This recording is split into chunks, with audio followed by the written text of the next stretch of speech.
دینے والا ہے، مشکلات آسان کرنے والا ہے۔ اللہ تعالیٰ ہی روزی رساں ہے، اللہ تبارک و تعالیٰ ہی کے ہاتھ میں سب کچھ ہے۔ فعال لما یرید، وہ جو چاہے سو کرتا ہے۔ لا یسأل عما یفعل، وہ جو کرتا ہے کوئی اس سے پوچھ نہیں سکتا کہ اللہ تو نے ایسا کیوں کیا۔ اللہ ہی طاقتوں کا منبع ہے، اللہ سے بڑھ کر کوئی نہیں۔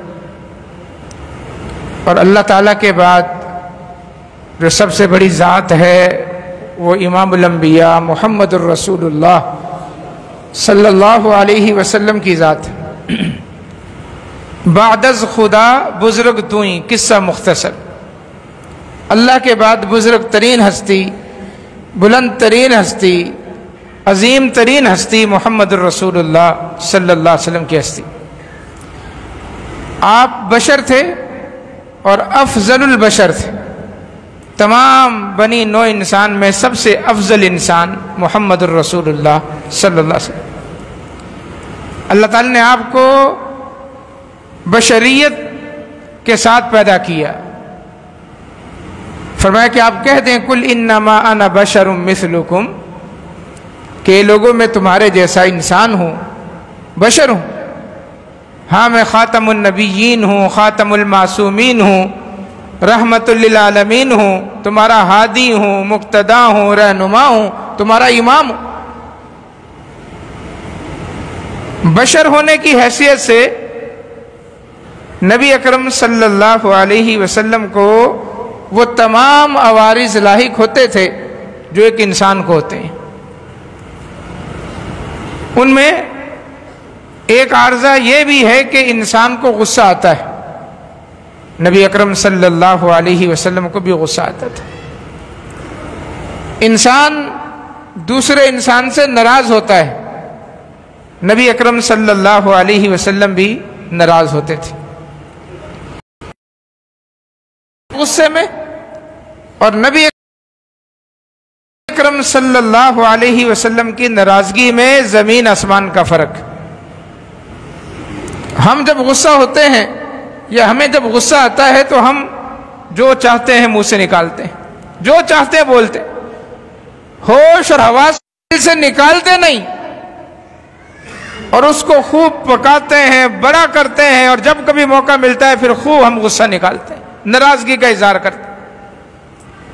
نبی اکرم صلی اللہ علیہ وسلم کی ناراضگی عارضی ناراضگی ہوتی تھی، آپ کوئی بات اپنے دل میں نہیں بٹھاتے تھے۔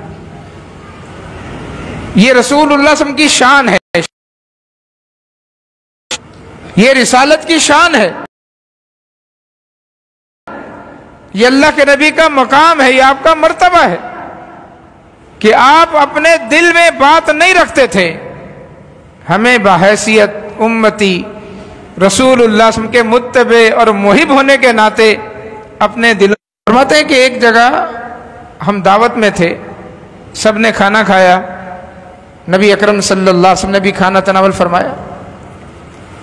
کھانے سے جب فارغ ہوئے تو نماز کا وقت ہو گیا، نبی اکرم صلی اللہ علیہ وسلم نماز کے لیے کھڑے ہوئے، گویا مصلی کی طرف آپ جانے کے لیے بڑھے۔ سیدنا مغیرہ بن شعبہ کہتے ہیں کہ میں وضو کا پانی لے کر آپ کے سامنے آیا۔ یہ چند صحابہ تھے جن کا کام اللہ کے نبی صلی اللہ علیہ وسلم کی خدمت بجا لانا تھا۔ مغیرہ ابن شعبہ تھے، عبداللہ ابن مسعود تھے رضی اللہ تعالیٰ عنہما، انس ابن مالک تھے، ثوبان تھے۔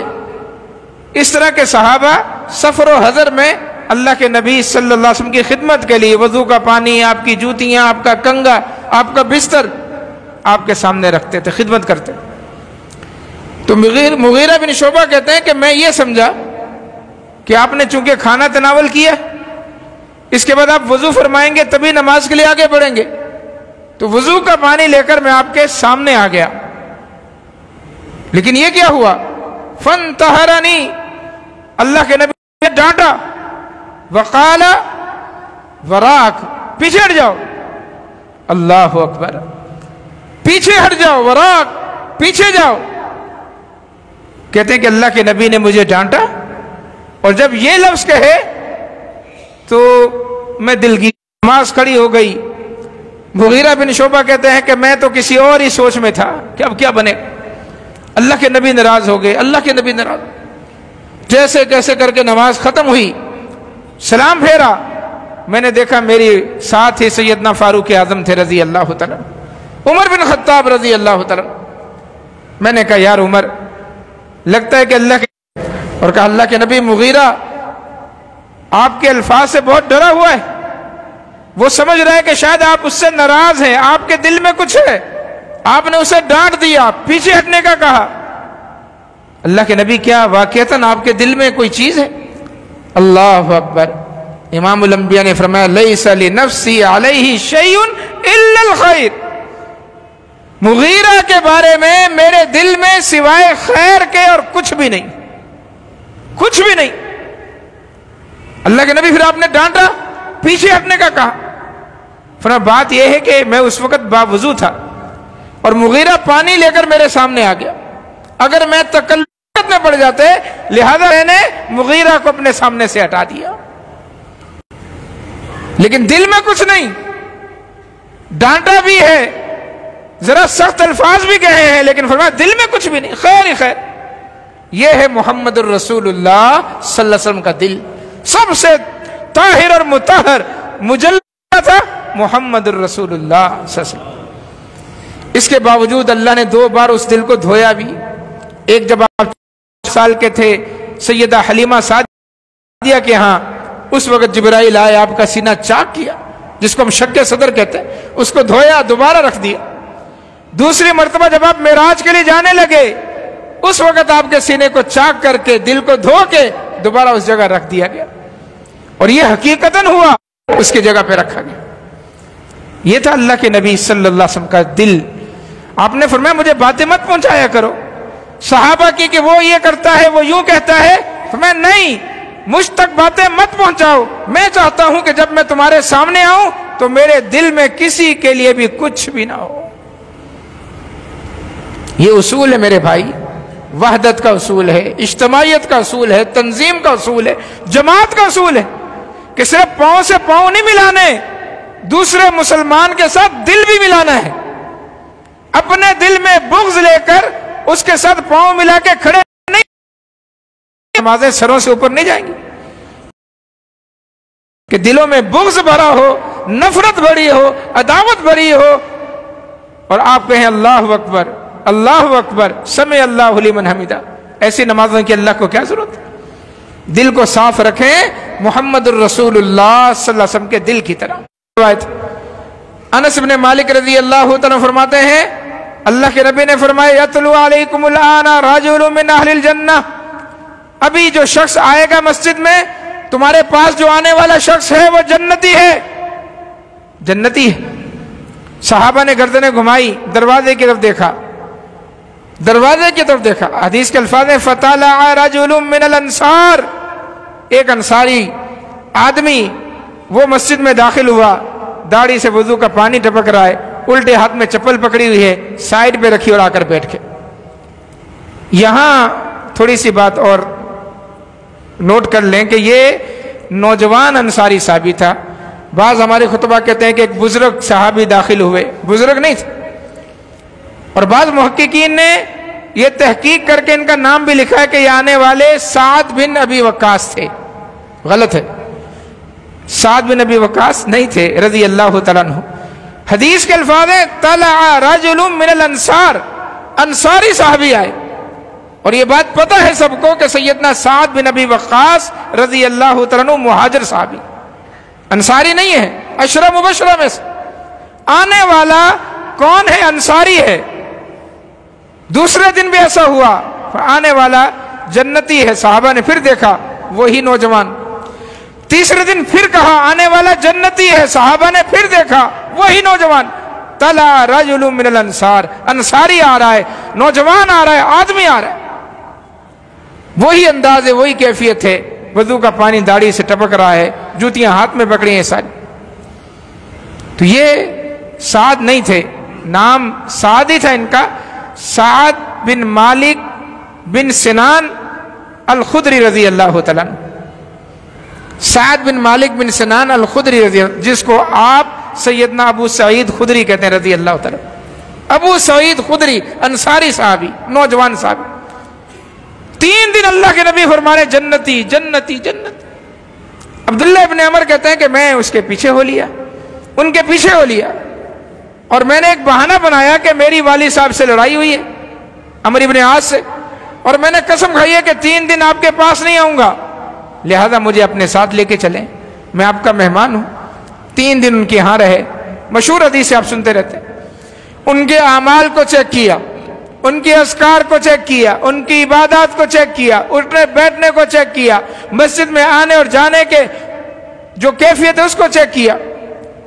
جب 3 دن پورے ہو گئے تو جانے سے پہلے کہا کہ بھائی بات یہ ہے کہ 3 دن لگاتار آپ واحد صحابی ہیں، واحد کہ جن کو 3 دن لگاتار اللہ کے نبی نے جنت کی بشارت دی ہے۔ میں دیکھنے ہی آیا تھا کہ جنتی تو اور بھی ہیں جن کو اللہ کے نبی نے فرمایا کہ ابو بکر، عمر، عثمان، علی، طلحہ، سعید، یہ فلاں فلاں سب جنتی تو اور بھی ہیں، لیکن 3 دن یکے بعد دیگرے آپ کو جنت کی جو بشارت ملی ہے تو آپ کا عمل تو دیکھوں کیا کرتے ہیں آپ۔ لیکن میں نے تو آپ کو کوئی خاص عمل کرتے ہوئے نہیں دیکھا، بس یہی دیکھا کہ جو ہم کر رہے ہیں آپ کر رہے ہیں۔ ابو سعید خدری نے کہا، سعد بن مالک نے کہا، ما ہوا الا ما رأیت، بھائی عمل تو یہی ہے جو آپ نے دیکھ لیا، یہی ہے، کوئی اس میں مبالغہ نہیں ہے، کوئی اس میں مبالغہ نہیں، عمل یہی ہے، بڑھا چڑھا کے میں پیش نہیں کروں گا، عمل یہی ہے۔ عمل میں اختلاف نہیں تھا صحابہ کے، جیسے مجھ سے پہلے معزز علماء اکرام گفتگو فرما رہے تھے، خاص طور پر صحابہ کے متعلق۔ صحابہ کے آپس میں کوئی اختلاف نہیں تھے، نہ عقیدے کا، نہ عمل کا، نہ اخلاق کا۔ کیوں نہیں تھا؟ اس لیے کہ سامنے ایک ہی شخصیت تھی، محمد الرسول اللہ، ایک جیسا سب کا عقیدہ، ایک جیسی سب کی نماز، ایک جیسا سب کا اخلاق۔ ہم جو صحابہ کے واقعات بیان کرتے ہیں نا، وہ اس لیے بیان نہیں کرتے نعوذ باللہ کہ ہم صحابہ کی تنقید کر رہے ہوتے ہیں، صحابہ کے ایمان میں کیڑے نکال رہے تھے، نہیں، ہم میں اور دشمنان صحابہ میں یہی فرق ہے کہ کوئی رافضی بیان کرے گا یا مرزا ملعون بیان کرے گا تو اس لیے بیان کرے گا کہ صحابہ کے ایمان میں کیڑے نکالے، واقعات میں اپنا منمانا مفہوم پیدا کر کے، الفاظ پیدا کر کے صحابہ کے اندر نقائص پیدا کرے، ان کے ایمان کے اندر نقص پیدا کرے۔ یہ مرچ مسالے لگانے والے اور صحابہ کے جو سچے معنی میں چاہنے والے ہیں ان میں یہی فرق ہے کہ ہم مرچ مسالہ لگائے بغیر واقعہ اس لیے بیان کرتے ہیں کہ جب صحابہ کے درمیان یہ واقعہ ہوا تو ان کی اصلاح کیسے ہوئی، اللہ کے نبی نے فیصلہ کیا فرمایا، تاکہ ہمارے درمیان اس طرح کی چیزیں رونما ہوں تو ایسی مثالوں کو سامنے رکھ کر ہم اپنی اصلاح کر سکیں۔ ہم تو صحابہ کو معیار بناتے ہیں، کسوٹی بناتے ہیں، ان کو سامنے رکھ کر اپنے ایمان کی، عقائد کی، نظریات کی، اپنے جھگڑوں کی، اختلافات کی حل نکالتے ہیں اور اختلافات ختم کرتے ہیں کہ صحابہ نے یہ کیا تھا، اللہ کے نبی نے یہ فیصلہ فرمایا تھا۔ تو دشمنان صحابہ میں، رافضیوں میں یہی بات ہے کہ وہ صحابہ کرام کے واقعات اس لیے نقل کرتے ہیں کہ لوگوں کو بتا سکیں کہ نعوذ باللہ صحابہ کا ایمان ناقص تھا یا عمل میں کمزور تھا، ایسا نہیں۔ تو فرمایا ما ہوا الا ما رأیت، یہ میرا عمل ہے جو آپ نے دیکھا، یہی میرا عمل ہے، اس کے علاوہ کچھ نہیں، میرا عمل یہی ہے۔ لیکن اگر کوئی خاص بات دیکھنی ہے تو خاص بات یہ ہے کہ غیر انی لا اجد فی نفسی لأحد من المسلمین غشا، میں اپنے دل کو ٹٹولتا رہتا ہوں، چیک کرتا رہتا ہوں، میرے دل میں کسی مسلمان کے لیے نفرت کے جذبات نہیں ہیں۔ ولا احسد احدا علی خیر اعطاہ اللہ ایاہ، اور میں کسی کو دیکھ کر جلتا نہیں ہوں، کڑتا نہیں ہوں، حسد نہیں کرتا کہ اس کے پاس مال کیوں ہے، اس کے پاس دولت کیوں ہے، اس کے پاس عہدہ کیوں ہے، اس کو اچھا۔ عبداللہ ابن عمر نے کہا کہ ہاں یہی تو وہ خوبی ہے کہ جنت کی بار بار بشارتیں مل رہی ہیں، بار بار بشارتیں مل رہی ہیں۔ میرے بھائی اس دل کو پاک اور صاف کیجئے، رسول اللہ صلی اللہ علیہ وسلم کی شان، آپ کی سیرت، آپ کا مقام بیان کرنے کو تو ساری ساری رات بیان کر دیں، لیکن اس سے حاصل کیا کرنا ہے؟ حاصل یہ کرنا ہے کہ اس مجلس سے اٹھنے سے پہلے اپنے دل کو پاک اور صاف کر کے اٹھیے گا، ورنہ جان لیں کہ یہ باتیں یہی ہیں، یہ باتیں کانوں سے اوپر نہیں جا رہی، سر سے اوپر نہیں جا رہی، نمازیں، روزے، حج، دعائیں قبول نہیں ہو رہی۔ سنیں، امام طبرانی نے واقعہ نقل کیا امام اعمش سے، امام اعمش سلیمان بن مہران الکوفی رحمہ اللہ، عبداللہ ابن مسعود کے ڈائریکٹ شاگرد نہیں ہیں، لیکن ان کے بیٹے سے انہوں نے سیدنا عبداللہ ابن مسعود کی روایات نقل کی ہیں بے شمار۔ امام اعمش بہت بڑا مقام۔ امام اعمش کہتے ہیں کہ ایک دن کوفہ کی جامع مسجد میں فجر کے بعد سیدنا عبداللہ ابن مسعود نے درس دیا۔ درس کے بعد لوگوں نے کہا کہ صحابی رسول دعا کریں، جیسے ہم دعا کی درخواست کر دیتے ہیں خطیب سے، درس کے بعد، جمعے کے بعد دعائیں کریں، دعا کیجئے۔ عبداللہ ابن مسعود نے رضی اللہ تعالیٰ عنہ دعا کے لیے ہاتھ اٹھائے اور پھر چھوڑ دیا، ہاتھ چھوڑ دیے اور کہا انشد باللہ، میں اللہ کی قسم دیتا ہوں، میں اللہ کی قسم دیتا ہوں۔ کس کو؟ قاطع رحم لما قام عنا، کہ اگر اس مجلس میں کوئی قاطع رحم بیٹھا ہوا ہے تو وہ اٹھ کے چلا جائے، ہماری مجلس کو چھوڑ دے۔ قاطع رحم، رشتے ناتوں کو کاٹنے والا، باپ سے ناراض، باپ بیٹے سے ناراض، چچا بھتیجے سے ناراض، پھوپھیوں کے ساتھ ہمارے جھگڑے، خالوں کے ساتھ ہمارے جھگڑے، محبت کے جو رشتے ہیں، محبت کے، ان میں نفرت کی دراریں۔ اب تو دراریں کیا، دیواریں کھڑی کر دی ہم نے نفرت کی، رشتوں کو کاٹ پیٹ کے رکھ دیا ہے، کوئی احترام نہیں۔ چاچا کہتا میرا بھتیجا صحیح نہیں، بھتیجا کہتا چاچے کے اندر خرابی، باپ بیٹے کے خلاف شکایتیں کر رہا تھا اور بیٹا کہتا میرے باپ کے اندر یہ خامیاں۔ محبت کے پاکیزہ رشتوں کے اندر ہم نے نفرت کا زہر گھول دیا، اور اس زہر کو پروان چڑھا کر دلوں میں پال کر پوس کر، اللہ اکبر، اللہ سب سے بڑا ہے، نعوذ باللہ، کوئی اللہ اندھا بہرا نہیں ہے۔ یعلم خائنۃ الاعین وما تخفی الصدور، اللہ تمہاری آنکھوں کی خیانت کو جانتا ہے، تمہارے دلوں میں پیدا ہونے والے وسوسوں سے واقف۔ اس کو نہیں پتا کہ یہ کاٹ پیٹ کے رشتے آ کے کھڑا میرے سامنے، یہ اپنے باپ سے ناراض ہے، یہ اپنے چچا سے ناراض ہے، یہ اپنی خالہ سے ناراض۔ اللہ اکبر، صحیح ہے کہ وہ اللہ تبارک و تعالی رب العالمین ہے، غفور الرحیم ہے، بڑا معاف کرنے والا ہے، بڑا مہربان ہے، سب کچھ ہے، لیکن اس نے جو قاعدے بنا دیے ہیں، جو اصول بنا دیے ہیں، جو قواعد اپنے نبی کی زبانی ہم تک پہنچا دیے ہیں، لا تبدیل لخلق اللہ ولن تجد لسنت اللہ تبدیلا، نہ اللہ کی تخلیق کے اندر تبدیلی آئے گی، نہ اللہ تبارک و تعالیٰ کے طور طریقوں کے اندر تبدیلی آئے گی۔ کہا انشد باللہ قاطع رحم لما کمان، اس محفل مجلس میں کوئی قاطع رحم بیٹھا اٹھ کے چلا جائے، کیوں؟ انا نرید ان ندعو ربنا، ابھی ہم اللہ سے دعا مانگنے والے ہیں، اللہ سے دعا مانگنے والے ہیں۔ وَإِنَّ أَبْوَابَ السَّمَاءِ مُرْتَجَةٌ دُونَ قَاطِعِ رَحِمٍ، اور قاطع رحم کے لیے آسمان کے دروازے بند کر دیے جاتے، کہیں ایسا نہ ہو کہ اس ایک کی وجہ سے ہماری دعائیں بھی یہیں کی یہیں رہ جائیں۔ قاطع رحم ہے تو اٹھ کے چلا جائے۔ اللہ اکبر، کیا خیال ہے کہ اگر یہ اعلان اس مجلس میں کیا جائے تو کتنے لوگ باقی بچیں گے؟ کتنے لوگ باقی بچیں گے؟ مجھ سمیت سب کو ہی جانا پڑے گا، الا من رحم اللہ، الا من رحم اللہ۔ اس لیے کہ زندگی ہم نے اتنی مشکل بنا دی ہے کہ چلو رشتے تو رشتے رہے، دین کے نام پر بغض ہے، دین کے نام پر، اللہ کے نام پر بغض پالے ہو، اور اپنے طور پر اس کو الحب فی اللہ اور البغض فی اللہ کے ٹھپے لگا رہے ہیں کہ ہماری محبت، یہ جو محبت ہم کر رہے ہیں اللہ کے لیے، اور یہ نفرت کر رہے ہیں یہ بھی ہمیں اللہ کے لیے، اپنی طرف سے ضابطے بنا کر محبت کے بھی، اپنی طرف سے ضابطے بنا کر بغض کے بھی۔ کیا جواب دیں گے اللہ کو؟ یہ بات وحدت کے لیے زہر قاتل ہے، تنظیم کے لیے زہر قاتل ہے، منہج کے لیے زہر قاتل۔ جماعتوں میں اختلاف اسی وجہ سے ہے کہ آپس میں دل ہی پاک صاف نہیں، دل ہی نہیں مل رہا۔ تو اللہ کے نبی نے کہا مجھے باتیں مت پہنچاؤ، میں چاہتا ہوں میرا دل پاک اور صاف رہے جیسا اللہ نے پیدا کیا ہے۔ اور صحابہ سے بھی کہا کہ اس پاک اور صاف دل کے ساتھ اللہ کے سامنے حاضر ہونا، پاک اور صاف دل۔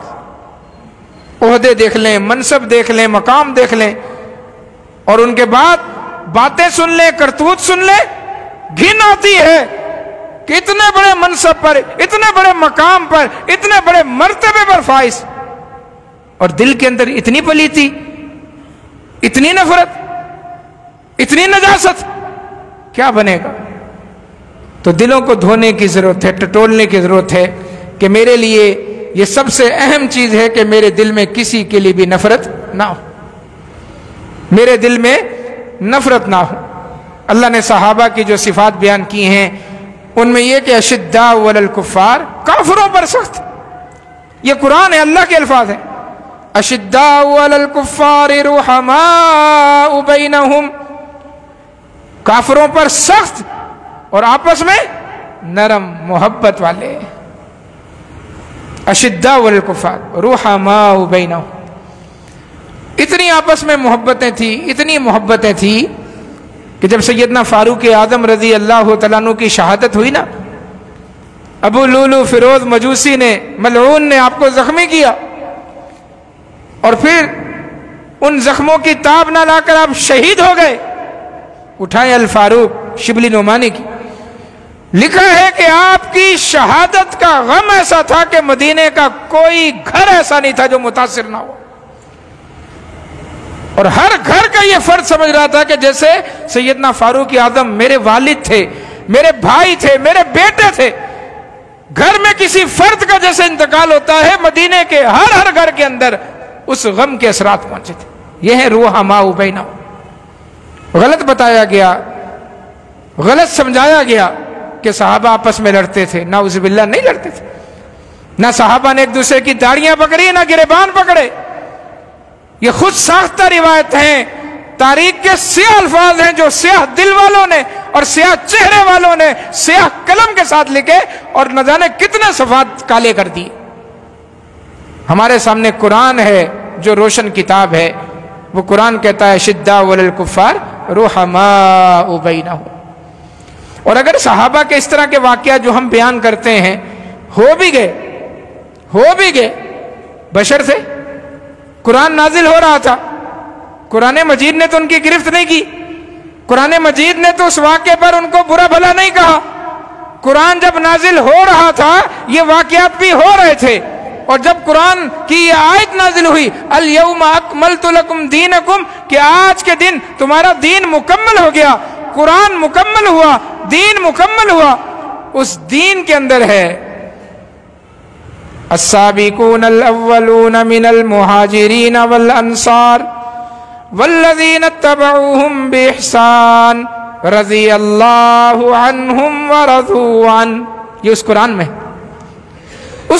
ہے لقد رضی اللہ عن المؤمنین اذ یبایعونک تحت الشجرہ، یہ اس قرآن میں ہے، اسی قرآن میں ہے جو قرآن مکمل ہوا۔ اس قرآن نے صحابہ کی تعریف تو کی، صحابہ کی توصیف بیان کی، ان کے ایمان کو مینار کہا، مشعل راہ کا، کسوٹی اور معیار کہا، لیکن اس قرآن میں ایک لفظ بھی ایسا نہیں ہے کہ جس کی بنا پر آپ کہہ سکیں کہ دیکھو قرآن کا یہ لفظ صحابہ کی گرفت کر رہا ہے۔ رضی اللہ عنہم ورضوا عنہ فَإِنْ آمَنُوا بِمِثْلِ مَا آمَنْتُمْ بِهِ فَقَدْ اهْتَدَوْا، معیار بنا دیا، ایمان ہو تو ایسا جیسے میرے صحابہ کا تھا۔ تو وقت کافی بیت چکا، اپنی گفتگو کا اختتام کرتے ہیں اس پیغام کے ساتھ کہ مرکزی جمعیت اہل حدیث پاکستان کا یہ پیغام ہے کہ بھائی اللہ کے لیے ایک ہو جاؤ۔ مکے کے اندر طاقت ہے، انگلی کے اندر کوئی طاقت نہیں، الگ رہ کر کام کرنے میں کوئی برکت نہیں۔ تنظیم کے اندر، جماعت کے اندر اللہ نے برکت رکھی، البرکت مع الجماع، ید اللہ علی الجماع، جماعت پر اللہ کا ہاتھ ہوتا ہے، تائید اور نصرت اللہ جماعت کو دیتا ہے۔ بکھر کر کام کرنے کے بجائے آئیں ایک ہو جائیں۔ اہل حدیث یوتھ فورس پاکستان علامہ احسان الہی ظہیر شہید کی قائم کردہ تنظیم نوجوانوں کی، اس کا نظم موجود ہے۔ محترم بھائی سلمان احمد کراچی کے جنرل سیکرٹری اہل حدیث یوتھ فورس کے، محترم فضیلت الشیخ نعمان اصغر صاحب سندھ کے جنرل سیکرٹری اہل حدیث یوتھ فورس کے، نوجوان آئیں اس تنظیم کو جوائن کریں۔ باقی تنظیموں میں کیا رکھا ہے، وہ آپ کو کہاں لے جاتی ہیں؟ اپنے بچوں کا مستقبل بہتر بنانے کے لیے ایسی جماعت سے وابستہ کریں جو آپ کے بچے کو صحیح منہج بتائے، صحیح دین بتائے، اس کی زندگی اللہ کے دین کی سربلندی میں گزرے۔ اہل حدیث یوتھ فورس کو جوائن کریں، اور جو بڑے ہیں وہ آئیں، ہمارا دستے بازو بنے، مرکزی جمعیت الحدیث پاکستان میں شمولیت اختیار کریں تاکہ ہماری آواز ایک ہو، ہماری للکار ایک ہو، ہماری تنظیم ایک ہو۔ کہیں کوئی مسئلہ ہو، کوئی فساد ہو، کوئی بگاڑ ہو تو ہم سارے اکٹھے مل کر اس مسئلے کو حل کریں۔ آپ ایک ہوں گے کہ نہیں ہوں گے؟ اور دعوت کیا ہے؟ دعوت کوئی کھڑی دعوت، کوئی شخصیت کی دعوت نہیں، جماعت کی دعوت ہے۔ کسی شخصیت کی دعوت نہیں ہے، جماعت کی دعوت ہے۔ اس لیے کہ یہ پاکستان کی علماء کی سب سے بڑی تنظیم ہے الحمدللہ، مرکزی جمعیت الحدیث، سب سے زیادہ پاکستان کے اہل الحدیث علماء اسی تنظیم کے اندر۔ جہاں اہل الحدیث علماء ہیں، محدثین ہیں، شیخ الحدیث ہیں، خطباء ہیں، قراء ہیں، آپ بھی اسی تنظیم کا ساتھ دیں۔ اور آپ کے علاقے میں یہ شان رسالت کانفرنس منعقد کرنے کا مقصد بھی یہی ہے کہ آپ کو اللہ اور اس کے رسول کی تعلیمات سے آگاہی حاصل ہو، اور اس کے ساتھ ساتھ یہ شعور بھی بیدار ہو کہ ہماری بقا جہاں توحید میں ہے، رسالت میں ہے، وہیں ہماری بقا جماعت کے اندر بھی۔ اکیلے رہیں گے تو اللہ کے نبی کے فرمان کے مطابق شیطان ایک کے ساتھ ہے، دو سے دور بھاگ جاتا ہے۔ بھیڑیا بھی اس بکری پر حملہ آور ہوتا ہے جو ریوڑ سے الگ ہو جاتی۔ آئیں ساتھ مل کے کام کریں۔ موج ہے دریا میں، بیرون دریا کچھ بھی نہیں، بیرون دریا کچھ بھی نہیں۔ اور یہ پروگرام آج کا الحمدللہ آپ کے ہاں منعقد ہوا، مرکزی جمعیت الحدیث کراچی زون بی کے تحت، اور زون بی کا جو ہمارا حلقہ ہے ضلع وسطی، جس کے ناظم حافظ شاہان احمد صاحب ہیں، اس کے تحت الحمدللہ یہ پروگرام ہوا۔ میں تہہ دل سے شکریہ ادا کرتا ہوں مسجد کی انتظامیہ کا، اور جو ساتھی یہاں تشریف لائے، تمام بزرگ نوجوان ساتھی، اور اپنے ساتھیوں کا، اپنے دوست احباب کا، محترم جناب سید عامر نجیب صاحب نائب ناظم اعلیٰ مرکزی جمعیت الحدیث سندھ، محترم سید اشرف قریشی صاحب جو ناظم ہیں مرکزی جمعیت الحدیث کراچی زون بی کے، اسی طرح شیخ سلمان احمد صاحب کا، شیخ نعمان اصغر صاحب کا، محترم قاری رفیق احمد صاحب کا، اور اس سے پہلے جو مختلف علماء کرام تھے، فضیلت الشیخ مولانا عبدالحق ندیم صاحب، فضیلت الشیخ محمد حسین میمن صاحب جو مجھ سے پہلے خطاب کر کے، اسی طرح ہمارے فاضل نوجوان فضیلت الشیخ مولانا عبداللہ ناصر مدنی صاحب حافظہ اللہ جو نائب امیر ہیں مرکزی جمعیت الحدیث کراچی زون بین کے، اور اس کے علاوہ جتنے بھی جاننے والے ساتھی ہیں، دوست ہیں، احباب ہیں، جن کو میں چہرے سے جانتا ہوں اور جن کے نام نہیں جانتا، اللہ تعالیٰ کی رحمتیں اور برکتیں آپ پر نازل ہوں۔ اللہ تعالیٰ آپ کا یہاں آنا، بیٹھنا، سننا قبول و منظور فرمائے، ہمیں اتحاد اتفاق کے ساتھ اللہ تعالیٰ کام کرنے کی توفیق عطا فرمائے۔ اللہ تعالیٰ تمام احباب کو اور جنہوں نے اس پروگرام کے سلسلے میں جس طرح کا بھی تعاون کیا ہے، اخلاقی، مالی، بدنی، اللہ تعالیٰ